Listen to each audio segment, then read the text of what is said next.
Assalamualaikum Sobat Islam Trending, semoga kita semua diberi kesehatan dan rezeki yang melimpah. Kali ini kita akan menceritakan kisah tentang Abu Nawas. Suatu hari Baginda ingin mengadakan pesta di istananya. Ia berencana mengundang semua pembesar-pembesar negeri dan juga pembesar-pembesar negeri tetangga. Tetapi, pesta yang akan diadakan kali ini sangatlah berbeda. Karena Baginda Raja menyelipkan sebuah rencana untuk mengerjai Abu Nawas, dan kali ini Baginda sangat yakin jika Abu Nawas akan masuk ke dalam perangkap. Tibalah pada hari yang sudah ditentukan untuk menggelar pesta. Seluruh undangan, termasuk Abu Nawas yang turut diundang, berhadir di istana. Ketika semua tamu undangan yang hadir sudah berkumpul, Baginda memerintahkan pelayan istana untuk membasuh tangan dan kaki para undangan dengan air mawar nan harum. Satu persatu tamu undangan yang hadir telah selesai dibasuh. Kini tinggallah giliran Abu Nawas. Tidak pernah menyangka sebelumnya jika pada hari itu ia akan menjadi bahan tertawaan Baginda dan para undangan yang berhadir. Sepertinya Baginda memang sudah menyusun rencana tersebut dengan sangat matang. Baginda sengaja memerintahkan kepada para pelayan istana agar Abu Nawas mendapat urutan terakhir. Diam-diam Baginda terus memperhatikan Abu Nawas. Pas ketika giliran Abu Nawas dibasuh tangan dan kakinya, pelayan langsung membasuh dengan air kencing unta yang dicampur dengan bunga-bunga yang sudah disiapkan sebelumnya sesuai perintah Baginda. Sontak saja seluruh tamu undangan yang hadir merasa tidak nyaman dengan bau yang ditimbulkan dan sibuk mencari sumber bau tersebut. Akhirnya diketahuilah jika Abu Nawas yang menjadi sumber bau yang sangat tidak mengenakan itu. Ia pun dijauhkan dan ditertawakan oleh semua tamu yang hadir, termasuk Baginda Raja sendiri yang senang bukan kepalang karena rencananya berhasil. Setelah menanggung tidak sanggup malu yang amat sangat di hadapan para tamu yang hadir, tanpa bicara apa-apa Abu Nawas langsung meninggalkan ruangan tamu menemui pelayan yang telah membuat dia malu tadi. Pelayan tersebut meminta maaf dan mengakui jika itu adalah perintah Baginda Raja. Mendengar penuturan pelayan, Abu Nawas sangat terkejut. Tidak pernah terpikirkan sebelumnya jika Baginda akan menggunakan. Abu Nawas pun bergegas meninggalkan istana dalam keadaan sangat kesal. Dalam hati ia bergumam, "Baiklah, hari ini Paduka telah memberiku kuah tak sedap. Esok hari aku akan membalasnya dengan isinya." Setelah kejadian dipermalukan di istana dengan kencing unta, Abu Nawas menaruh rasa kesal yang bukan main terhadap Baginda Raja. Sehingga sejak saat itu ia tidak pernah menginjakkan lagi kakinya di istana. Karena sudah 2 bulan Abu Nawas tidak terlihat di istana, Baginda Raja pun merasa rindu akan tingkah pola dan cerita-cerita lucu dari Abu Nawas. Baginda pun mengutus pengawal untuk menghadirkan Abu Nawas ke istana. Akan tetapi Abu Nawas tidak bersedia memenuhi panggilan Baginda dengan alasan sakit parah, dengan harapan Baginda Raja akan menjenguknya. Khawatir dengan kondisi Abu Nawas, Baginda pun menyempatkan diri untuk menengok Abu Nawas dengan diiringi para pengawal dan beberapa pejabat kerajaan. Pucuk dicinta ulam tiba. Begitu mendengar Baginda Raja menuju ke rumahnya, Abu Nawas langsung memasang aksi cerdasnya. Ia langsung meminta istrinya menyiapkan obat ajaib dengas berbentuk bulatan kecil-kecil. Akan tetapi yang di antara bulatan-bulatan obat tersebut sudah diselipkan tinja yang memang sudah dipersiapkan Abu Nawas sebelumnya. Baginda Raja pun segera menuruti perintah Abu Nawas. Begitu mata Raja terpejam, Abu Nawas cepat-cepat memasukkan butiran kotoran tadi ke mulut Baginda Raja. Spontan saja Baginda Raja bangkit membelalakkan matanya. "Hai Abu Nawas, sepertinya engkau memberiku makan tinja ya? Akan kuhukum berat engkau," kata Baginda. Abu Nawas pun segera bersimpuh memberi hormat kepada Baginda. "Ampun Baginda, apakah Baginda masih ingat? 2 bulan yang lalu dalam sebuah pesta di istana Baginda telah lebih dahulu memberi hamba kuahnya. kencing unta. Oleh sebab itu untuk membalas kebaikan Baginda maka sekarang hamba memberi isinya, kotoran unta. Jikalau bukan karena kejadian itu, hamba tidak akan berani melakukan ini pada Baginda. Jika Baginda bersikeras ingin menghukum hamba, maka kejadian ini akan hamba beritahukan kepada orang lain, kata Abu Nawas. Mendengar penuturan Abu Nawas, Baginda pun merasa risau takut jika orang mengetahui jika ia telah memakan kotoran unta atas perintah Abu Nawas. Baiklah Abu Nawas, karena kejahilanku kemarin maka aku memaafkanmu. Tapi engkau tidak boleh memberitahukan siapa-siapa tentang kejadian ini, kata Baginda.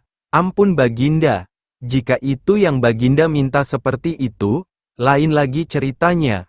Hamba minta 100 dinar sebagai biaya jaga rahasia, jawab Abu Nawas. Dasar kau Abu Nawas, kata Baginda geram. Baginda pun menyetujui permintaan Abu Nawas dengan menyerahkan pundi uang sebanyak 100 dinar, kemudian pamit pulang menuju istana bersama para pengikutnya. Pada suatu hari yang cerah ketika Abu Nawas sedang berjalan-jalan santai, ia tiba-tiba menjumpai ada kerumunan orang.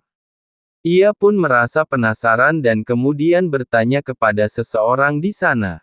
Sedang ada apa di sana? Tanya Abu Nawas. Sedang ada pertunjukan seekor gajah ajaib. Jawab orang itu. Ajaib bagaimana maksudmu? Tanya Abu Nawas kembali. Gajah itu mengerti bahasa manusia, dan ia tidak mau tunduk kepada orang lain kecuali pemiliknya. Jawab orang itu. Abu Nawas semakin penasaran dan segera menuju ke kerumunan untuk menyaksikan pertunjukan. Sesampai di kerumunan, ia melihat sang pemilik gajah ajaib dengan bangga menawarkan kepada penonton akan memberikan hadiah yang besar seandainya mereka dapat menundukkan gajah tersebut agar mau menurut dan mengangguk-anggukkan kepalanya. Penonton bersorak ria melihat keberhasilan Abu Nawas menundukkan gajah yang katanya ajaib itu dan dengan berat hati bercampur malu, pemilik gajah itu menyerahkan hadiah yang dijanjikan kepada Abu Nawas. Pemilik gajah sangat marah dan kemudian memukul gajah tersebut. Pada beberapa hari berikutnya pemilik gajah kembali mengadakan pertunjukan dengan maksud membalas rasa malu sebelumnya. Tapi kali ini dengan gaya yang berbeda, di mana penantang harus mampu menundukkan gajah itu agar mau menganggukkan kepalanya. Satu persatu penonton mulai mencoba dengan berbagai cara termasuk cara yang digunakan Abu Nawas sebelumnya, tetapi gajah itu tetap tidak mau tunduk dan menggelengkan kepalanya, karena sangat takut pada ancaman tuannya. Tibalah giliran Abu Nawas untuk maju dan kembali melemparkan pertanyaan kepada gajah tersebut. Tahukah engkau siapa diriku? Tanya Abu Nawas. Gajah itu mengangguk. Takutkah engkau kepadaku? Gajah itu tetap mengangguk. Takutkah engkau kepada tuanmu? Gajah itu masih mengangguk. Tahukah engkau gunanya balsam ini? Tanya Abu Nawas seraya mengeluarkan bungkusan kecil yang berisi balsam dari sakunya. Namun gajah itu tetap mengangguk. Abu Nawas kembali bertanya, apa boleh balsam ini kugosokkan pada selangkanganmu? Gajah itu mengangguk. Abu Nawas kemudian menggosokkan balsam selangkangan gajah. Gajah tersebut merasa sangat kepanasan. Abu Nawas kemudian mengeluarkan lagi dari sakunya bungkusan balsam, kali ini lebih besar dan dia kembali bertanya kepada gajah tersebut. Apakah boleh aku menghabiskan balsam ini untuk kugosokkan pada selangkanganmu? Tanya Abu Nawas. Gajah itu sangat ketakutan dan lupa akan ancaman tuannya, dengan spontan kemudian gajah itu langsung menggelengkan kepalanya. Untuk kesekian kalinya Abu Nawas dapat menundukkan gajah itu dan kembali pulang dengan membawa hadiahnya. Setelah pembalasan Abu Nawas membunuh lalat-lalat dengan memporak-porandakan barang-barang Baginda Raja atas izin tertulis dari beliau, Baginda Raja sangat kesal dan karena kekesalannya itu beliau ingin sekali menjebloskan Abu Nawas ke penjara. Tapi Baginda tidak memiliki alasan untuk melakukannya. Karena orang seperti Abu Nawas bukanlah orang yang gampang dicari-cari kesalahannya. Suatu hari Baginda Raja menemukan akal untuk menjebak Abu Nawas. Baginda berpikir pasti kali ini akan berhasil menghukum Abu Nawas. Baginda Raja merencanakan sebuah perburuan di hutan dan mengajak serta Abu Nawas. Mendengar ajakan Baginda Raja untuk berburu, hati Abu Nawas merasai gelisah, karena ia sangat takut pada beruang. Namun ia tidak berani menolak ajakan Baginda Raja yang akan menghukum orang yang melawan perintahnya. Hari yang direncanakan telah tiba. Cuaca pada hari itu sangat cerah. Baginda Raja dan pengawal kerajaan beserta Abu Nawas di dalamnya segera berangkat menuju hutan menunggangi kuda. Ketika masih dalam perjalanan, tiba-tiba cuaca menjadi mendung.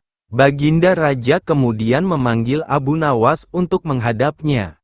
Baginda Raja berkata kepada Abu Nawas, "Wahai Abu Nawas, tahukan engkau alasan aku memanggilmu?"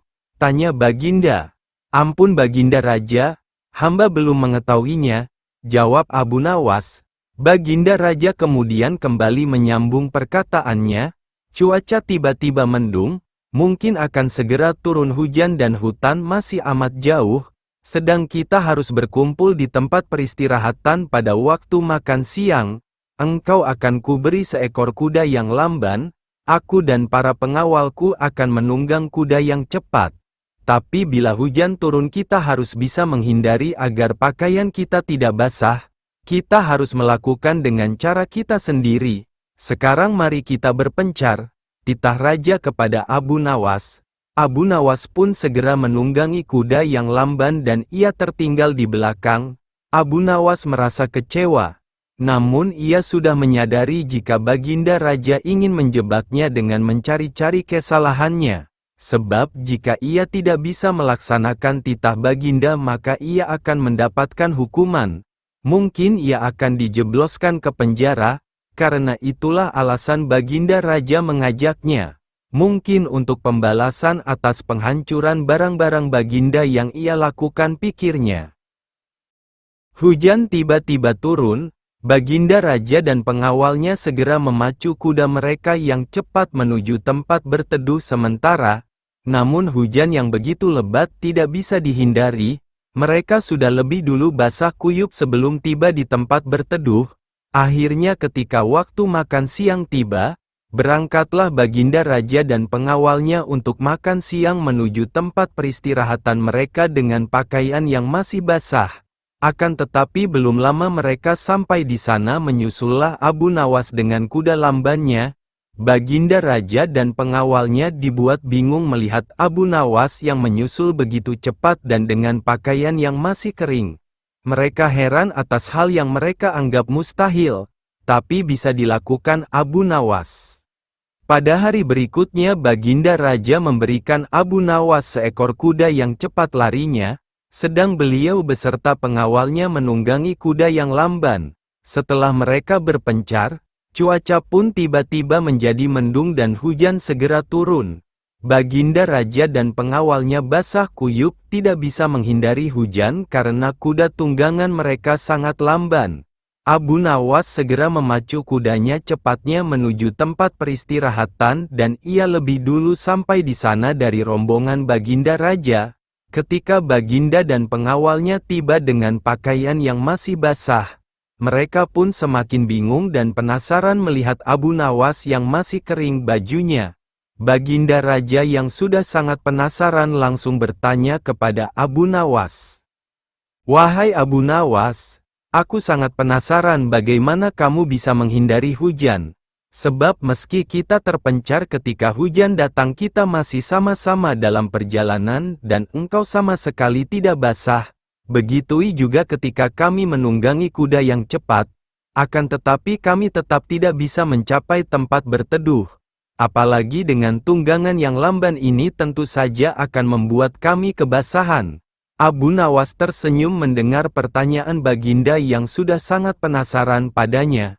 Ia lalu menjawab, "Mudah sekali Baginda Raja, Hamba sebenarnya tidak menghindar dari hujan, tapi ketika hujan datang hamba cepat-cepat membuka pakaian dan melipatnya, kemudian hamba langsung mendudukinya sehingga pakaian hamba tetap kering. Dan ketika hujan berhenti hamba kemudian memakainya lagi. Al-Kisah, pada suatu malam dalam tidurnya Baginda Raja Harun al-Rasyid bermimpi bertemu seorang lelaki tua. Dalam mimpinya laki-laki itu tua berpesan kepadanya jika negeri yang dipimpinnya akan ditimpa musibah. Oleh sebab itu, agar dapat menghindari bencana itu ia harus mengusir seorang penduduk negerinya yang bernama Abu Nawas. Esoknya setelah ia terbangun Baginda Raja mulai gelisah hatinya mengingat mimpi yang dialami semalam, ia kemudian memerintahkan kepada pesuruhnya untuk menghadirkan Abu Nawas ke istana. Tatkala Abu Nawas telah berada di istana, Baginda kemudian berkata kepada Abu Nawas, "Hai Abu Nawas, semalam aku bermimpi yang sangat aneh dan aku merasakan jika mimpi itu adalah suatu pertanda buruk bagi negeriku. Dalam mimpiku aku bertemu seorang laki-laki tua yang memakai pakaian serba putih. Ia mengatakan kepadaku jika negeri ini akan ditimpa bencana yang sangat besar. Agar itu tidak terjadi, ia berpesan agar aku mengusir seorang rakyatku dari negeri ini yang bernama Abu Nawas, dan ia juga mengatakan jika Abu Nawas itu ingin kembali maka hendaklah dia tidak berpijak di atas bumi atau mengendarai tunggangan apapun, tapi jika ia tidak bisa melakukan seperti itu maka ia tidak boleh lagi kembali ke negeri ini. Oleh sebab mimpi itu maka aku yakin ada sebuah kesialan atas dirimu. Maka aku memutuskan untuk mengusirmu dari negeri ini," kata Baginda. Dengan perasaan yang berkecamuk setelah mendengarkan perintah Baginda Raja atas pengusiran dirinya, Abu Nawas kemudian meninggalkan istana dan kembali ke rumah. Ia menceritakan kepada istrinya tentang apa yang telah dititahkan Raja kepadanya, istrinya merasa sangat sedih. Abu Nawas kemudian pergi meninggalkan keluarganya dengan bekal yang dibawa seadanya. Ketika dalam perjalanan ia terus memohon kepada Tuhan agar diberi petunjuk, ia pun terus memutar otaknya agar dapat keluar dari masalah itu. Abu Nawas terus berjalan tanpa tujuan yang pasti hingga ia berada di sebuah negeri. Selama beberapa hari di sana ia terus berpikir bagaimana cara ia kembali ke negeri Baghdad tanpa melanggar apa yang telah dipesankan raja kepadanya, yaitu tidak boleh menginjak bumi dan tidak pula mengendarai tunggangan apapun. Bukan Abu Nawas namanya jika ia memiliki keputusasaan. Abu Nawas tidak berputus asa atas apa yang telah menimpanya. Meskipun alasan yang membuat ia diusir sama sekali tidak masuk akal, ia menerimanya dengan ikhlas, selalu berdoa kepada Allah dan berpikir untuk bisa keluar dari setiap masalah yang menimpanya. Tibalah pada suatu hari, ia merasa rindu berat kepada keluarganya di negeri Baghdad, namun ia belum menemukan cara untuk kembali. Hingga pada suatu hari lain tiba-tiba dia menemukan sebuah cara yang sangat masuk akal dan tidak membuatnya melanggar perintah raja. Setelah ia menemukan cara tersebut, Abu Nawas segera mempersiapkan segala sesuatu dan bersiap-siap untuk kembali ke kampung halamannya. Kabar kembalinya Abu Nawas mulai tersebar dalam negeri hingga ke telinga Baginda. Rakyat menyambut gembira kepulangan Abu Nawas karena kecintaan akan dirinya. Baginda Raja juga ikut senang. Tapi dalam suasana yang berbeda. Jika rakyat senang karena mereka menyukai Abu Nawas, Baginda Raja senang karena kali ini ia dapat leluasa memberi hukuman kepada Abu Nawas. Baginda berpikir pasti mustahil Abu Nawas dapat kembali tanpa berpijak pada bumi atau menunggangi sesuatu. Tibalah Abu Nawas di istana dan menghadap Baginda Raja. Kehadirannya di istana membuat Baginda Raja sangat kaget ketika melihat Abu Nawas bergelantungan mengikat dirinya di bawah seekor keledai. Dan kemudian Abu Nawas berkata kepada Baginda Raja, Wahai Baginda Raja, bukankah engkau telah mengusirku dari negeri ini, dan melarangku kembali dengan berjalan memijak bumi dan tidak pula boleh menunggang apapun? Maka oleh sebab itu aku telah kembali dengan tidak memijak pada bumi dan tidak pula menunggung apapun, kecuali aku bergelantungan di bawah perut keledai. Melihat tingkah pola dan alasan yang diberikan Abu Nawas, Baginda Raja pun merasa masuk akal dan sangat memuaskan beliau. Akhirnya Abu Nawas bisa kembali ke keluarganya dan terbebas dari hukuman Baginda Raja. Pada suatu ketika Baginda Raja Harun al-Rasyid mengajukan 2 pertanyaan kepada para menterinya, tapi tidak ada satu pun dari mereka dapat memberikan jawaban yang dapat memuaskan Baginda. Sedang Baginda Raja sangat menginginkan jawaban yang tepat terhadap pertanyaannya. Para penasehat kerajaan akhirnya menyarankan Baginda Raja menghadirkan Abu Nawas ke istana dan bertanya kepadanya. Baginda Raja kemudian memerintahkan pesuruh istana untuk menjemput Abu Nawas. Ia pun tiba dan menghadap Baginda. Baginda bertanya kepada Abu Nawas, "Wahai Abu Nawas, akhir-akhir ini aku susah tidur karena dibayang-bayangi oleh keingintahuanku menyingkap 2 rahasia alam. Mohon ampun Baginda, apa sebenarnya keingintahuan Baginda itu? Bolehkah Baginda memberitahukannya kepada hamba?" tanya Abu Nawas. "Pertama, di manakah sebenarnya letak batas jagat raya ciptaan Allah?"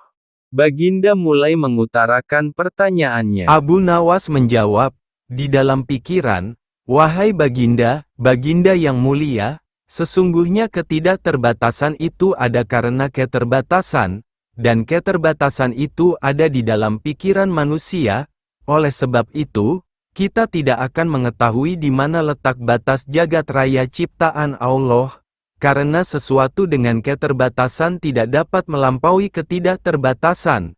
Mendengar penjelasan Abu Nawas, Baginda Raja merasa puas dan kembali mengajukan pertanyaan kedua. "Wahai Abu Nawas, manakah jumlahnya yang lebih banyak antara ikan-ikan di laut dengan bintang-bintang di langit?" tanya Baginda. "Lebih banyak ikan-ikan di laut ya Baginda," jawab Abu Nawas. "Apa alasannya engkau mengatakan begitu, wahai Abu Nawas?" tanya Baginda kembali. Abu Nawas kemudian menjawab, "Mohon maaf Baginda yang mulia, bukankah setiap hari kita menangkap ikan di laut bahkan dalam jumlah yang sangat besar, tapi ikan-ikan itu tetap saja tidak berkurang, sedang bintang-bintang di langit juga berjumlah banyak, tapi kita tidak pernah melihatnya rontok dan tetap pada tempatnya." Maka dengan telah terjawabnya kedua pertanyaan Baginda Raja itu, hilanglah rasa penasarannya. Abu Nawas kemudian diberikan hadiah atas jasanya. Pada suatu hari yang tenang tatkala Abu Nawas sedang tidak di rumahnya, datanglah beberapa orang pekerja yang diutus oleh Baginda Raja Harun al-Rasyid ke rumah Abu Nawas. Mereka berkata kepada istri Abu Nawas bahwa Baginda Raja semalam bermimpi jika di bawah rumah Abu Nawas terkubur harta terpendam yang tidak ternilai harganya. Oleh sebab itu Baginda Raja memerintahkan kepada mereka untuk membongkar rumah Abu Nawas dan menggali tanahnya. Istri Abu Nawas berusaha sekuat tenaga untuk menghentikan para pekerja Baginda Raja tersebut, tetapi mereka mengacuhkannya dan terus menggali hingga dalam. Setelah siap menggali, mereka sama sekali tidak menemukan apa-apa, kemudian kembali ke istana dengan meninggalkan lubang yang dalam di rumah Abu Nawas. Ketika Abu Nawas kembali ke rumah, alangkah kagetnya ia mendapati rumahnya yang telah hancur dan ada lubang besar di dalamnya. Istrinya pun menemui Abu Nawas menghidangkan makanan untuknya dan menceritakan apa yang telah terjadi pada rumah mereka. Abu Nawas tertunduk sedih mendengar cerita istrinya. Ia seketika kehilangan nafsu makannya. Tidak habis pikir Baginda Raja tega memberi perintah semena-mena untuk menghancurkan rumahnya yang merupakan tempat dia dan keluarganya berteduh dan berkumpul menghabiskan waktu bersama. ia semakin bertambah sakit hati karena Baginda Raja tidak meminta maaf kepadanya dan tidak pula mengganti semua kerugian atas perusakan paksa yang dilakukan pekerja istana. Semalaman Abu Nawas tidak bisa tidur dan juga makan makanan yang telah dihidangkan istrinya. Dia terus memikirkan bagaimana caranya ia dapat membalas perbuatan Baginda Raja yang telah semena-mena padanya. Pagi pun tiba, tapi dia juga belum menemukan satupun ide yang bisa digunakan. Makanan yang dihidangkan istrinya juga tidak dimakan, sehingga makanan itu menjadi basi. Maka datanglah lalat-lalat hinggap di makanannya. Abu Nawas kemudian memperhatikan lalat-lalat itu dan dengan tiba-tiba terbesitlah di dalam kepalanya sebuah ide. Ia tertawa gembira karena telah mendapatkan cara membalas perlakuan raja. Abu Nawas kemudian memanggil istrinya, "Tolong bawakan kepadaku sebatang besi dan sehelai kain untuk membungkus makanan." "Wahai suamiku, untuk apa engkau meminta itu?" tanya sang istri keheranan. "Aku ingin membalas perbuatan Baginda Raja kepada kita," jawab Abu Nawas. Ia kemudian membungkus makanannya dan segera pergi ke istana menemui Baginda Raja dengan membawa makanan yang telah dibungkus beserta lalat-lalat yang hinggap di dalamnya. Juga sebuah besi pemukul. Ia kemudian menemui Baginda Raja yang kebetulan sedang bersama para menterinya seraya membungkuk memberi hormat. Abu Nawas berkata kepada Baginda, "Ampun tuanku, kedatangan hamba ke sini adalah untuk meminta keadilan untuk hamba dari tamu-tamu tak diundang yang datang ke rumah hamba dan tanpa seizin telah memakan makanan hamba." "Wahai Abu Nawas, siapakah gerangan tamu-tamu yang tak diundang itu?" tanya Baginda. Abu Nawas kemudian menjawab sambil membuka bungkusan makanannya. "Lalat-lalat ini ya Baginda, hamba ingin mendapatkan keadilan dari Baginda atas perlakuan lalat-lalat ini kepada hamba, karena sebagai pemimpin negeri ini kepada Baginda lah hamba meminta keadilan." Baginda Raja kemudian kembali bertanya, "Wahai Abu Nawas, keadilan seperti apa yang engkau inginkan dariku?" "Hamba ingin Baginda Raja memberikan sebuah izin tertulis untuk hamba, supaya hamba diberi kuasa untuk menghukum lalat-lalat ini kapanpun dan dimanapun hamba berada," jawab Abu Nawas. Baginda Raja merasa bingung terhadap permintaan Abu Nawas yang sangat aneh, namun demi keadilan untuk rakyatnya ia pun dengan terpaksa membuat sebuah surat kuasa yang memuat tentang pemberian izin kepada Abu Nawas untuk menghukum lalat-lalat kapanpun dan dimanapun ia hinggap dan tidak ada seorang pun yang boleh melarangnya. Setelah mendapatkan surat kuasa dari Baginda Raja, Abu Nawas tersenyum. Tanpa menunggu lama ia langsung mengeluarkan sebuah besi pemukul yang telah dibawanya dari rumah, kemudian langsung memukul lalat-lalat yang ada di makanannya, lalu lalat-lalat terbang dan hinggap di mana-mana di kaca, di meja sampai di tempat makan Baginda Raja. Abu Nawas tidak peduli, terus memukul dimanapun lalat hinggap hingga seisi ruangan itu hancur berkeping-keping dibuatnya, semua perabotan dan barang-barang raja hancur. Baginda Raja dan pengawal istana tidak dapat melakukan apa-apa menyaksikan Abu Nawas menghancurkan semua benda-benda berharga di ruangan itu karena Abu Nawas telah mendapat izin tertulis dari beliau. Baginda sadar dan merasa malu kepada menteri-menterinya tentang apa yang telah dilakukan kepada rumah Abu Nawas dan keluarganya tanpa meminta maaf dan mengganti rugi. Setelah puas memporak-porandakan seisi ruangan Baginda Raja, Abu Nawas kemudian kembali ke rumah dan menceritakan kepada istrinya apa yang telah ia lakukan ketika menghadap Baginda Raja. Suatu hari ketika Abu Nawas menghabiskan waktunya di rumah tiba-tiba datang 3 orang pengawal istana ke rumahnya. Ketiga pengawal itu menemui Abu Nawas dan berkata jika mereka diperintahkan Baginda Raja untuk berak di tempat tidur Abu Nawas. Sontak Abu Nawas sangat marah mendengar penuturan mereka, tetapi ia tidak dapat mengelak dari perintah Baginda Raja. Abu Nawas kemudian berkata, "Jika itu adalah perintah Baginda, maka laksanakanlah jika kalian merasa mampu melaksanakannya." Kata Abu Nawas, "Tentu saja kami mampu melaksanakannya," jawab ketiga pengawal itu dengan enteng. Para pengawal tersebut segera naik ke tempat tidur Abu Nawas, kemudian bersiap-siap melaksanakan rencana kotor mereka. Abu Nawas meninggalkan kamarnya, dan kemudian kembali dengan membawa sebuah tongkat pemukul. Ketika mereka hendak melepaskan pakaian, tiba-tiba Abu Nawas muncul dan berkata kepada mereka, "Kalian kesini karena ingin melaksanakan perintah Baginda Raja?" "Betul," jawab pengawal serentak.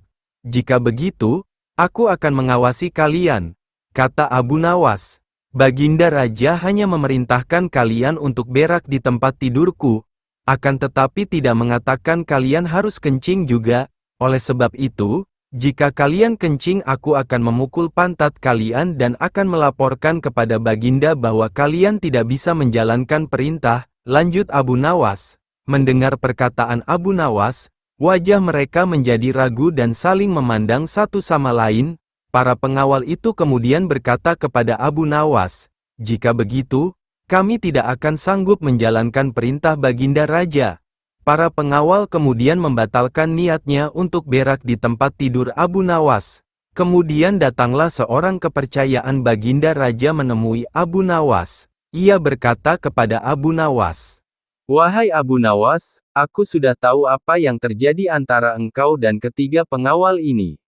Aku diperintahkan Baginda untuk memberitahumu, jika ketiga pengawal ini dapat melaksanakan perintah Raja, maka mereka satu persatu akan mendapatkan hadiah dari Baginda. Tetapi jika mereka tidak berhasil, maka hadiah mereka akan jatuh ke tanganmu semuanya dan engkau boleh menghukum para pengawal ini." Abu Nawas langsung tersenyum mendengar penjelasan pesuruh Baginda Raja. Ia langsung memukul pantat ketiga orang itu. Para pengawal itu berteriak meminta ampun. Abu Nawas kemudian menuju istana untuk mengambil hadiahnya. Di sana Baginda Raja memang telah menunggunya karena ia yakin bahwa Abu Nawas bukanlah orang yang mudah dikalahkan akal pikirannya. Suatu hari Baginda ingin mengadakan pesta di istananya. Ia berencana mengundang semua pembesar-pembesar negeri dan juga pembesar-pembesar negeri tetangga. Tetapi, pesta yang akan diadakan kali ini sangatlah berbeda, karena Baginda Raja menyelipkan sebuah rencana untuk mengerjai Abu Nawas dan kali ini Baginda sangat yakin jika Abu Nawas akan masuk ke dalam perangkap. Tibalah pada hari yang sudah ditentukan untuk menggelar pesta. Seluruh undangan, termasuk Abu Nawas yang turut diundang berhadir di istana. Ketika semua tamu undangan yang hadir sudah berkumpul, Baginda memerintahkan pelayan istana untuk membasuh tangan dan kaki para undangan dengan air mawar nan harum. Satu persatu tamu undangan yang hadir telah selesai dibasuh. Kini tinggallah giliran Abu Nawas. Tidak pernah menyangka sebelumnya jika pada hari itu ia akan menjadi bahan tertawaan Baginda dan para undangan yang berhadir. Sepertinya Baginda memang sudah menyusun rencana tersebut dengan sangat matang. Baginda sengaja memerintahkan kepada para pelayan istana agar Abu Nawas mendapat urutan terakhir. Diam-diam Baginda terus memperhatikan Abu Nawas. Pas ketika giliran Abu Nawas dibasuh tangan dan kakinya, pelayan langsung membasuh dengan air kencing unta yang dicampur dengan bunga-bunga yang sudah disiapkan sebelumnya sesuai perintah Baginda. Sontak saja seluruh tamu undangan yang hadir merasa tidak nyaman dengan bau yang ditimbulkan dan sibuk mencari sumber bau tersebut. Akhirnya diketahuilah jika Abu Nawas yang menjadi sumber bau yang sangat tidak mengenakan itu. Ia pun dijauhkan dan ditertawakan oleh semua tamu yang hadir termasuk Baginda Raja sendiri yang senang bukan kepalang karena rencananya berhasil. Setelah menanggung tidak sanggup malu yang amat sangat di hadapan para tamu yang hadir. Tanpa bicara apa-apa Abu Nawas langsung meninggalkan ruangan tamu menemui pelayan yang telah membuat dia malu tadi. Pelayan tersebut meminta maaf dan mengakui jika itu adalah perintah Baginda Raja. Mendengar penuturan pelayan, Abu Nawas sangat terkejut, tidak pernah terpikirkan sebelumnya jika Baginda akan menggunakan. Abu Nawas pun bergegas meninggalkan istana dalam keadaan sangat kesal. Dalam hati ia bergumam, "Baiklah, hari ini Paduka telah memberiku kuah tak sedap. Esok hari aku akan membalasnya dengan isinya." Setelah kejadian dipermalukan di istana dengan kencing unta, Abu Nawas menaruh rasa kesal yang bukan main terhadap Baginda Raja, sehingga sejak saat itu ia tidak pernah menginjakkan lagi kakinya di istana. Karena sudah 2 bulan Abu Nawas tidak terlihat di istana, Baginda Raja pun merasa rindu akan tingkah pola dan cerita-cerita lucu dari Abu Nawas. Baginda pun mengutus pengawal untuk menghadirkan Abu Nawas ke istana. Akan tetapi Abu Nawas tidak bersedia memenuhi panggilan Baginda dengan alasan sakit parah dengan harapan Baginda Raja akan menjenguknya. Khawatir dengan kondisi Abu Nawas, Baginda pun menyempatkan diri untuk menengok Abu Nawas dengan diiringi para pengawal dan beberapa pejabat kerajaan. Pucuk dicinta ulam tiba. Begitu mendengar Baginda Raja menuju ke rumahnya, Abu Nawas langsung memasang aksi cerdasnya. Ia langsung meminta istrinya menyiapkan obat ajaib dengas berbentuk bulatan kecil-kecil. Akan tetapi yang di antara bulatan-bulatan obat tersebut sudah diselipkan tinja yang memang sudah dipersiapkan Abu Nawas sebelumnya. Baginda Raja pun segera menuruti perintah Abu Nawas. Begitu mata Raja terpejam, Abu Nawas cepat-cepat memasukkan butiran kotoran tadi ke mulut Baginda Raja. Spontan saja Baginda Raja bangkit membelalakkan matanya. "Hai Abu Nawas, sepertinya engkau memberiku makan tinja ya? Akan kuhukum berat engkau," kata Baginda. Abu Nawas pun segera bersimpuh memberi hormat kepada Baginda. "Ampun Baginda, apakah Baginda masih ingat? 2 bulan yang lalu dalam sebuah pesta di istana Baginda telah lebih dahulu memberi hamba kuahnya, kencing unta. Oleh sebab itu untuk membalas kebaikan Baginda maka sekarang hamba memberi isinya, kotoran unta. Jikalau bukan karena kejadian itu, hamba tidak akan berani melakukan ini pada Baginda. Jika Baginda bersikeras ingin menghukum hamba, maka kejadian ini akan hamba beritahukan kepada orang lain," kata Abu Nawas. Mendengar penuturan Abu Nawas, Baginda pun merasa risau takut jika orang mengetahui jika ia telah memakan kotoran unta atas perintah Abu Nawas. "Baiklah Abu Nawas, karena kejahilanku kemarin maka aku memaafkanmu. Tapi engkau tidak boleh memberitahukan siapa-siapa tentang kejadian ini," kata Baginda. "Ampun Baginda, jika itu yang Baginda minta seperti itu, lain lagi ceritanya. Hamba minta 100 dinar sebagai biaya jaga rahasia," jawab Abu Nawas. "Dasar kau Abu Nawas," kata Baginda geram.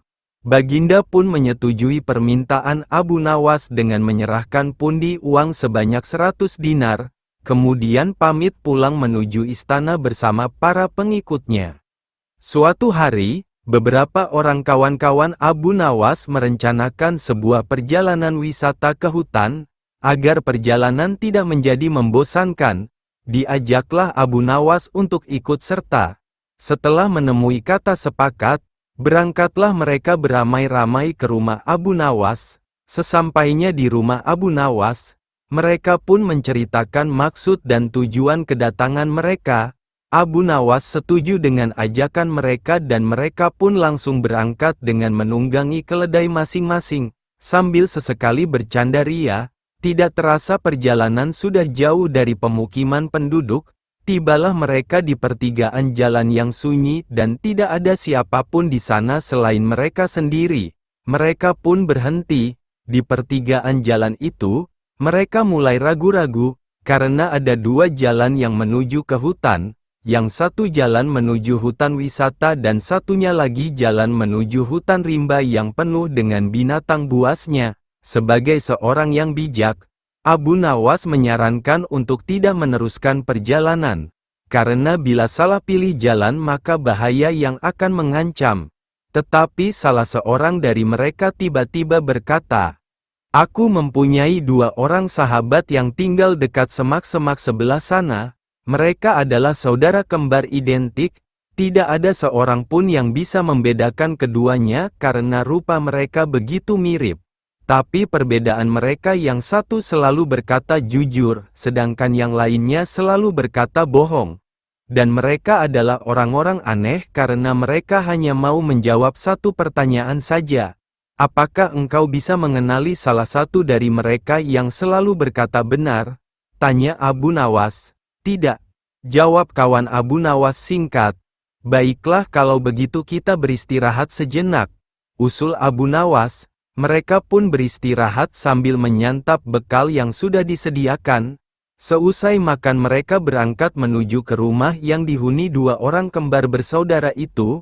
Setelah pintu dibuka, maka keluarlah salah seorang dari 2 orang kembar bersaudara itu.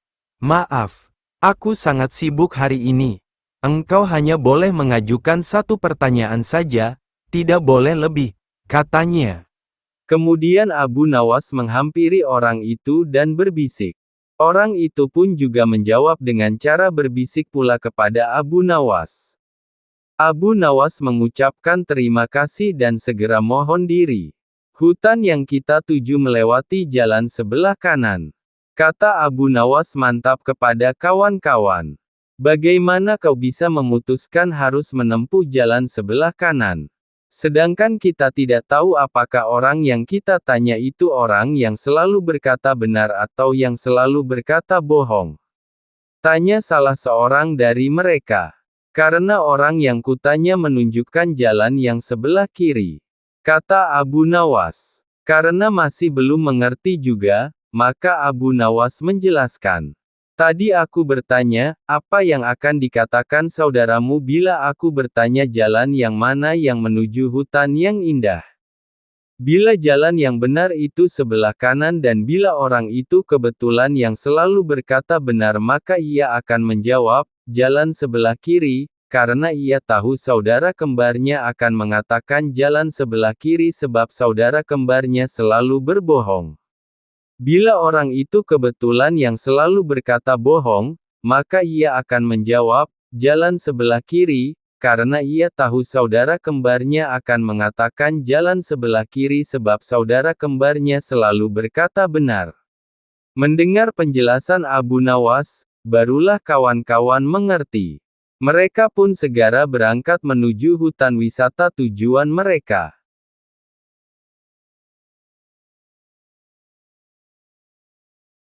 Suatu hari, Abu Nawas bertemu seorang pengemis laki-laki. Pengemis itu meminta makanan karena sudah lama tidak makan. Namun, Abu Nawas tidak memberikannya, tetapi ia mengajukan beberapa pertanyaan kepada pengemis itu. "Kenapa engkau mengemis? Apa engkau tidak mempunyai pekerjaan?" tanya Abu Nawas. "Maaf Tuan, saya sudah lama mencari pekerjaan, tapi belum juga ada yang mau menerima saya bekerja," jawab pengemis itu. "Jika ku beri pekerjaan, apakah engkau mau bekerja meskipun pekerjaan itu berat?" tanya Abu Nawas. "Mau Tuan, yang penting halal," jawab si pengemis. Abu Nawas segera mengajak pengemis itu menemui seorang sahabat untuk diberi pekerjaan. Pengemis itu akhirnya mendapat pekerjaan. Ia diminta mencabuti rumput di kebun sahabat Abu Nawas. Pengemis itu merupakan seorang pekerja yang sangat rajin dan tangkas. Dalam waktu singkat saja, pekerjaannya pun selesai. Sahabat Abu Nawas sangat kagum dengan pekerjaan pengemis tersebut. Ia pun berpikir untuk memberikan pekerjaan yang lebih serius untuk pengemis tersebut. Ia memberi pekerjaan baru untuk pengemis tersebut, pekerjaan memisahkan satu keranjang kurma menjadi 3 bagian. Akan tetapi ia lupa menjelaskan kepada pengemis tersebut apa yang harus dilakukan, yaitu memisahkan kurma bagus, kurang bagus dan kurma yang busuk. Ia hanya memberikan satu keranjang besar penuh kurma dan 3 keranjang kecil yang kosong, lalu pergi meninggalkan pengemis tersebut. Keesokan harinya, Abu Nawas datang ke rumah sahabatnya untuk menanyakan kabar dari pengemis tersebut. Ia pun menjelaskan bahwa pengemis itu sangat rajin dan terampil mencabut rumput di kebun sehingga dirinya menyimpulkan bahwa pengemis itu adalah pekerja yang baik. Maka dari itu ia memberikan pekerjaan yang lebih serius kepadanya. Sekarang dia bekerja apa? Tanya Abu Nawas. Tadi malam saya suruh untuk memisahkan kurma-kurma menjadi 3 bagian.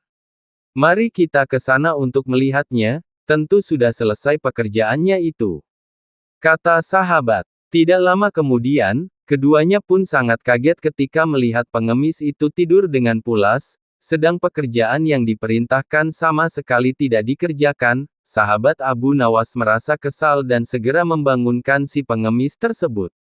Kenapa engkau tidak menyelesaikan pekerjaanmu yang semalam? Tanya sahabat. Maaf Nuan, kalau hanya memindahkan kurma, sesungguhnya itu mudah, yang sulit adalah membuat keputusan mana kurma yang baik, kurang baik dan busuk, karena saya tidak diberitahu sebelumnya. Jawab pengemis. Sungguh itu tidak terpikirkan olehku, kata sahabat Abu Nawas. Abu Nawas pun tersenyum melihat kejadian itu. Ia pun menegur sahabatnya karena hanya bisa memberikan tugas saja, tapi tidak memberi penjelasan dengan baik.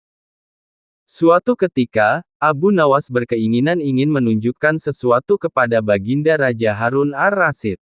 Abu Nawas bertekad untuk menjadikan Baginda Raja sebagai budak dan menjualnya kepada seseorang.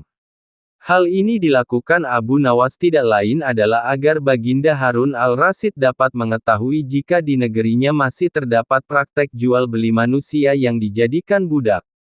Abu Nawas segera berangkat menuju istana menemui Baginda Raja. Ketika tiba di istana, ia mulai mengutarakan maksud kedatangannya kepada Baginda Raja. Abu Nawas berkata, "Ampun Baginda, hamba ingin mengatakan sesuatu yang mungkin Baginda tertarik untuk mengetahuinya." "Katakanlah wahai Abu Nawas," kata Baginda penasaran. Abu Nawas kemudian menjawab, "Jika Baginda ingin mengetahuinya maka hendaklah Baginda ikut dengan hamba dan mengikuti apa yang hamba katakan kemudian Baginda harus menyamar menjadi rakyat biasa agar tidak diketahui." "Kenapa harus seperti itu?" tanya Baginda. "Itu jika Baginda benar-benar ingin melihatnya, jika Baginda tidak mau tidak apa-apa," kata Abu Nawas. Karena rasa penasaran yang begitu besar, Baginda kemudian mengikuti perkataan Abu Nawas dan segera bersiap-siap. Beliau menyamar sebagai rakyat biasa agar tidak ada orang yang mengenalinya. Abu Nawas dan Baginda segera berangkat menuju suatu tempat yang jauh.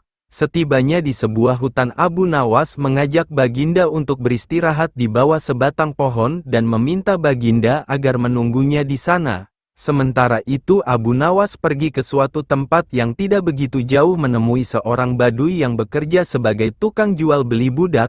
Setelah Abu Nawas mengutarakan maksudnya, badui itu kemudian mengajak Abu Nawas untuk melihat calon budak yang akan dijual tersebut secara langsung. Akan tetapi Abu Nawas menolaknya dan menyarankan agar melihatnya dari jarak jauh saja. Abu Nawas beralasan jika ia tidak tega menjual budak itu di hadapannya secara langsung karena calon budak itu merupakan teman dekatnya. Badui itu kemudian menyetujui saran Abu Nawas dan segera membuatkan surat perjanjian jual beli yang menyatakan badui itu memiliki hak penuh atas budak yang dibelinya. Abu Nawas kemudian menandatangani perjanjian itu. Setelah mendapat bayaran dari badui, ia kemudian pergi meninggalkan Baginda Raja yang sedang beristirahat menunggunya di bawah pohon. Badui pedagang budak itu kemudian datang menemui Baginda Raja yang sedang duduk di bawah pohon. Baginda Raja mulai geram sendiri karena Abu Nawas juga belum kembali menemuinya.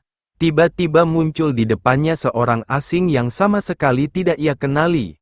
Baginda kemudian bertanya kepada orang asing tersebut, "Siapakah engkau?" tanya Baginda. "Aku adalah tuanmu sekarang," jawab pedagang budak yang tidak mengenali Baginda Raja. Baginda Raja kaget mendengar jawabannya. Kemudian kembali bertanya, "Apa yang engkau katakan dan apa tujuanmu mengatakan seperti itu?" tanya Baginda dengan marah. Badui pedagang budak tersebut kemudian menjawab dengan kasar, Seseorang yang bernama Abu Nawas telah menjualmu kepadaku dan ia telah menandatangani surat kuasa penuhku atas engkau. Baginda pun kaget mendengarnya, kemudian berkata, "Apa, Abu Nawas telah menjualku kepadamu?" "Iya, kenapa?" jawab pedagang budak geram. "Apakah kamu tidak mengenal siapa aku?" tanya Baginda. "Aku tidak perlu tahu, yang jelas aku sudah membelimu dan sekarang engkau telah menjadi budakku," jawab Badui itu. Si Badui pedagang budak yang sudah sangat geram, kemudian menyeret Baginda Raja karena terlalu banyak bicara dan membawa ke tempatnya untuk dipersiapkan dan dijual kembali. Ketika sampai di rumah, Badui tersebut memberikan Baginda sebilah kapak dan memerintahkan Baginda untuk membelah kayu yang sudah menumpuk di belakang rumahnya. Dengan hati kesal Baginda Raja mulai mengerjakan perintah Badui tersebut dalam terik matahari. Namun Baginda Raja tidak mengetahui cara membelah kayu dan memegang kapak dengan benar seperti yang dilakukan orang biasa. Melihat keadaan itu, Badui tersebut kemudian memarahi Baginda Raja, "Dasar budak bodoh, bagaimana bisa pekerjaan semudah itu tidak bisa engkau lakukan? Menyesal aku membelimu," kata Badui itu marah. Badui itu kemudian memberikan contoh cara memegang kapak dan membelah kayu yang benar kepada Baginda Raja. Akan tetapi Baginda tetap tidak bisa melakukannya dengan benar. Badui tersebut kemudian kembali memaki-maki Baginda Raja. Karena sudah tidak tahan dengan makian si Badui, dengan nada marah Baginda Raja kemudian mengatakan kepada si Badui, "Hai Badui, aku sudah tidak sanggup melakukan ini," kata Baginda.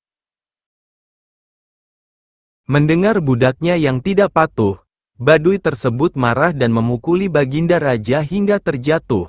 Baginda Raja menjerit kesakitan dan berteriak kepada si Badui, "Hai Badui, berhentilah memukuliku, aku ini adalah rajamu," kata Baginda sembari menunjukkan tandanya. Badui itu sangat terkejut. Ia tidak percaya kalau budak yang dibeli adalah Baginda Raja. Ia segera bersujud memohon ampunan Baginda. Karena ketidaktahuannya, Baginda Raja kemudian mengampuninya dan memerintahkan ia agar berhenti dari pekerjaannya jika tidak ia akan dihukum berat. Baginda Raja kemudian kembali ke istana. Ia sangat murka kepada Abu Nawas yang meskipun telah menunjukkan kepadanya akan perilaku sebagian rakyatnya di luar istana, akan tetapi cara yang dilakukan Abu Nawas dengan menjualnya sangat tidak pantas ia terima. Baginda berjanji akan menghukum berat Abu Nawas. Setelah menjual Baginda Raja pada seorang Badui, Abu Nawas menyadari jika dirinya terancam hukuman berat. Ia kemudian pergi sementara dari rumahnya untuk menghindari para tentara kerajaan akan menangkapnya. Sesuai perintah raja, prajurit kerajaan kemudian mendatangi rumah Abu Nawas. Akan tetapi mereka tidak menemukan Abu Nawas. Setelah memeriksa ke seluruh ruangan rumah, mereka yakin jika Abu Nawas tidak berada di rumahnya. Para prajurit kembali ke istana dan melaporkan kepada Baginda Raja. Ketika kondisi dirasa sudah cukup aman, Abu Nawas kemudian kembali ke rumahnya. Istrinya kemudian menemuinya dan berkata, "Wahai suamiku, tadi prajurit kerajaan datang kemari atas perintah Baginda untuk menangkapmu. Apa yang telah engkau perbuat?" tanya istri kepada Abu Nawas. Abu Nawas kemudian menjawab, "Ini masalah besar. Sebelumnya aku telah menjual Baginda Raja kepada seorang pedagang budak." "Apa? Engkau baru saja menjadikan Baginda Raja sebagai budak? Mengapa engkau lakukan itu?" tanya istri Abu Nawas dengan nada terkejut. "Iya, biar Baginda tahu jika di negerinya ini masih ada praktek jual beli manusia yang dilakukan oleh rakyatnya, sekalian agar ia menyadari jika menjadi budak itu sangat sengsara," jawab Abu Nawas. "Meskipun tujuanmu baik, cara itu tentu saja tidak akan diterima Baginda Raja dan Baginda pasti akan menggantung dirimu kali ini," kata istrinya. Abu Nawas mulai resah. Hanya ada satu cara untuk melepaskan diri jeratan hukuman Baginda Raja Harun al-Rasyid pikirnya. Cara tersebut tidaklah semudah seperti yang biasa ia lakukan. Setelah lelah berpikir, Abu Nawas kemudian melaksanakan salat 2 rakaat. Selesai salat, Abu Nawas segera melaksanakan rencananya yang sudah disusun bersama istrinya. Sebelumnya ia berpesan kepada istrinya jika Baginda Raja bertanya tentangnya kepada sang istri hendaklah ia menjawab seperti yang telah dipesankan kepadanya. Beberapa saat kemudian istri Abu Nawas berteriak histeris meronta-ronta. Tetangga yang mendengar beramai-ramai langsung mendatangi rumah Abu Nawas. Mereka kemudian bertanya kepada istri Abu Nawas. "Apa yang terjadi? Suamiku meninggal," jawab istri Abu Nawas sambil kembali menangis histeris. Para tetangga sangat terkejut dan juga ada yang ikut menangis histeris karena begitu menyukai Abu Nawas. Kabar tentang kematian Abu Nawas dengan cepat menyebar hingga ke istana. Baginda yang mendengar kabar itu merasa tidak percaya seseorang seperti Abu Nawas telah meninggal dunia, padahal ia baru saja ingin menangkapnya. Baginda Raja bersama para pengawal istana dan tabib istana langsung menuju ke rumah Abu Nawas untuk memastikan kematiannya. Sesampai di rumah Abu Nawas, tabib istana langsung memeriksa keadaan Abu Nawas. Selesai memeriksa kemudian tabib memastikan kepada Baginda jika Abu Nawas benar-benar telah meninggal dunia. Baginda Raja kemudian menangis terseduh-seduh setelah mendengar penjelasan tabib dan melihat tubuh Abu Nawas yang terbujur kaku. Karena meskipun seorang yang jahil, Abu Nawas adalah seorang sahabat yang sering memberikan saran-saran baik kepadanya meski dengan caranya Baginda sendiri. Kemudian bertanya kepada istri Abu Nawas. "Adakah pesan terakhir Abu Nawas untukku?" "Ada Baginda, suami hamba berpesan agar Baginda Sudi kiranya dapat mengampuni segala dosa dan kesalahannya yang telah ia lakukan kepada Baginda dunia dan akhirat. Ia juga berpesan jika Baginda benar-benar tulus memaafkannya hendaklah Sudi kiranya rakyat yang menjadi saksi." Jawab istri Abu Nawas. "Jika itu permintaan Abu Nawas, maka akan aku penuhi dengan baik," kata Baginda menyanggupi. Setelah dimandikan dan dikafani, jasad Abu Nawas yang telah dikerendakan kemudian dibawa ke sebuah lapangan yang besar yang dihadiri oleh rakyat yang banyak. Ketika sampai di sana, Baginda Raja kemudian berpidato di hadapan rakyatnya. "Wahai rakyatku, hari ini aku mengumumkan kepada kalian semua, bahwasanya aku telah mengampuni dunia akhirat semua dosa yang telah diperbuat Abu Nawas kepadaku. Dari janjiku ini kalian semualah yang menjadi akan saksinya," kata Baginda di hadapan Baginda rakyatnya. Kemudian bertanya kepada istri Abu Nawas. "Adakah pesan terakhir Abu Nawas untukku?" "Ada Baginda, suami hamba berpesan agar Baginda Sudi kiranya dapat mengampuni segala dosa dan kesalahannya yang telah ia lakukan kepada Baginda dunia dan akhirat. Ia juga berpesan jika Baginda benar-benar tulus memaafkannya hendaklah Sudi kiranya rakyat yang menjadi saksi." Jawab istri Abu Nawas. "Jika itu permintaan Abu Nawas, maka akan aku penuhi dengan baik," kata Baginda menyanggupi. Setelah dimandikan dan dikafani, jasad Abu Nawas yang telah dikerendakan kemudian dibawa ke sebuah lapangan yang besar yang dihadiri oleh rakyat yang banyak. Ketika sampai di sana, Baginda Raja kemudian berpidato di hadapan rakyatnya. "Wahai rakyatku, hari ini aku mengumumkan kepada kalian semua, bahwasanya aku telah mengampuni dunia akhirat semua dosa yang telah diperbuat Abu Nawas kepadaku. Dari janjiku ini kalian semualah yang menjadi akan saksinya," kata Baginda di hadapan rakyatnya. Setelah Baginda selesai berpidato, tiba-tiba dari dalam kerenda terdengar suara orang berteriak mengucapkan kata, "Alhamdulillah." Sontak, orang-orang yang berada di sana berlari kocar-kacir ketakutan. Apalagi setelah berucap, Abu Nawas yang dinyatakan telah mati kemudian bangkit kembali dari dalam kerenda. Abu Nawas kemudian langsung berjalan melompat-lompat mendekati Baginda Raja dengan tubuhnya yang masih terbalut kain kafan. Baginda Raja merasa ketakutan dan berkata dengan nada yang bergetar kepada Abu Nawas, "Bukankah engkau sudah mati, dan apakah engkau hidup lagi?" tanya Baginda dengan nada ketakutan. "Hamba masih hidup Baginda dan tidak jadi mati tuanku. Terima kasih karena Baginda telah memaafkan semua kesalahan hamba pada Baginda," kata Abu Nawas tersenyum. "Jadi kau tidak mati?" tanya Baginda kembali. Abu Nawas menggelengkan kepalanya. Kurang hajar, kau berani mempermainkanku. Ilmu apa yang engkau pakai? Tanya Baginda dengan kesal tapi penasaran. Ini adalah ilmu yang hamba dapatkan dari seorang maha guru hamba. Jawab Abu Nawas. Ajarkan ilmu itu kepadaku, pinta Baginda. Tidak mungkin Baginda, hanya seorang maha guru yang bisa mengajari kepada orang lain. Sedang hamba tidak diajarkan cara untuk mengajarkan kepada orang lain, kata Abu Nawas. Baiklah jika engkau tidak mau mengajari, aku akan mencari maha guru itu dan belajar kepadanya. Kata Baginda, sungguh disayangkan sekali wahai Baginda, maha guru itu sudah benar-benar meninggal dunia, tidak sepertiku yang bisa hidup lagi. Kata Abu Nawas, dasar kau Abu Nawas, gerutu Baginda kesal. Setelah itu Baginda dan semua orang yang hadir membubarkan diri. Abu Nawas kembali ke rumahnya dan hidup tenang terhindar dari hukuman berat Baginda. Pada zaman dahulu orang berpikir dengan cara yang amat sederhana. Dan karena kesederhanaan berpikir ini seorang pencuri yang telah berhasil menggondol 100 keping lebih uang emas milik seorang saudagar kaya tidak sudi menyerah. Hakim telah berusaha keras dengan berbagai cara tetapi tidak berhasil menemukan pencurinya. Karena merasa putus asa pemilik harta itu mengumumkan kepada siapa saja yang telah mencuri harta miliknya merelakan separuh dari jumlah uang emas itu menjadi milik sang pencuri bila sang pencuri bersedia mengembalikannya.